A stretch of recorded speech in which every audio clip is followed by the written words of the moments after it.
Good morning. My name's Tony Navarra. I'm a sales trainer, sales manager, author, but most importantly, I'm a salesperson because that is one of the most important professions on this planet.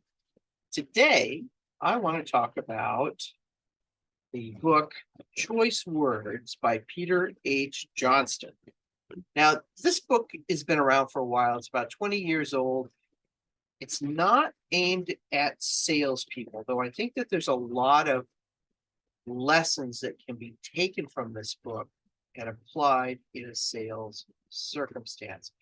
It's for teachers of literacy.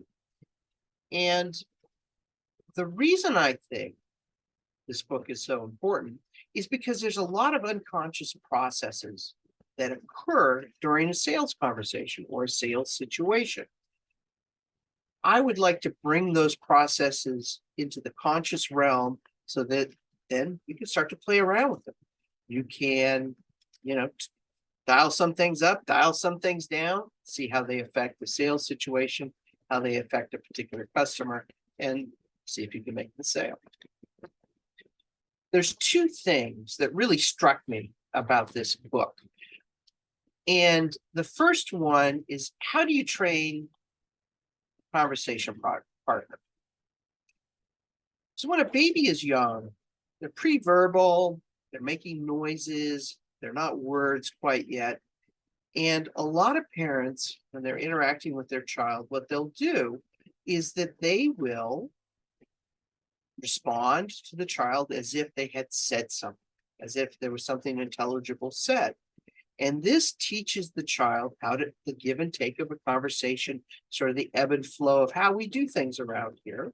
And that skill could be useful for training customers on how we talk about our product, our service here at this particular place. You respond back to them with something that is meaningful to them, but it also trains them at the same time. And I've seen some really good salespeople do this because the customer will say something, may or may not be intelligible, but they'll just pick something out of that helps move the sale forward. They'll answer that question and make it sound like that was everything that the customer had asked for. If you want the customer to be thoughtful, if you want them to be generous, if you want them to be eager, then respond to them in a manner which says, I see that you're thoughtful. I see that you're generous. I see that you're eager. It's actually a principle in psychology. The author doesn't use this in the book, but it's called altercasting.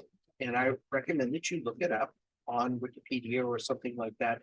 It's been around for 60 years or so, I believe, this concept, where you respond to people in the manner to which you would like them to be. A lot of parents use this with their teenagers. Yes, I know you're being an obnoxious teenager right now, but I'm going to respond to you as if you're a thoughtful adult, hoping that they will then grow into that role. So it's been around for a while, and I highly recommend it. The second thing I learned from this book is that language is not just a delivery system.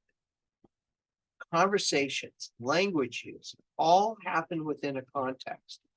And you can use your language to help people form identities, and you can use your language to create realities. Let me give you an example, because there's a lot right there. And there's a cost to telling people things. It's an important concept. The costs are twofold. One is it can really annoy people. And then the other one is it can rob people of the opportunities to learn something on their own. Let me give you the annoying example first, and I'll use an extreme example. This is a pen. A pen is a device that uses ink to make marks on paper that can be later read by somebody else. Now, if every time I pick up a pen during a sales presentation, I go, I'm picking up my pen, it's the tool I use to make marks on a piece of paper that can be then later used. That's going to annoy the heck out of somebody. They're not going to want to hear you say that every single time. The other thing, which is more germane to this immediate thing, which is making sales, is that if you can structure your conversations in such a way that people discover things, they aren't just told them, they aren't just force fed, but they're allowed to discover things. Then all of a sudden their world opens up. They feel a sense of agency. They feel very powerful in the circumstance. Yes, you're guiding them. Yes, you're asking questions. Yes, you're leading them. Yes, you are using language to help them process that experience, turn it into knowledge. But they feel an ownership of this product, this service, this skill that they are developing with your guidance. And it makes you look like even more of a superstar than you already are, which is always a good thing. Highly recommend this book, Choice Words, Peter H. Johnston. Recommend it. And if you're like me, you, as a salesperson, like to have an edge wherever you can. Therefore, I'm going to recommend to you also my book, Killer Sales Solution, 12 Knock 'em Dead Ways to Prepare, Close the Sale.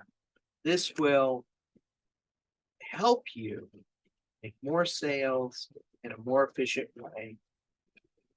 Thank you so much for your time. My name's Tony Navarra. You guys have a great day.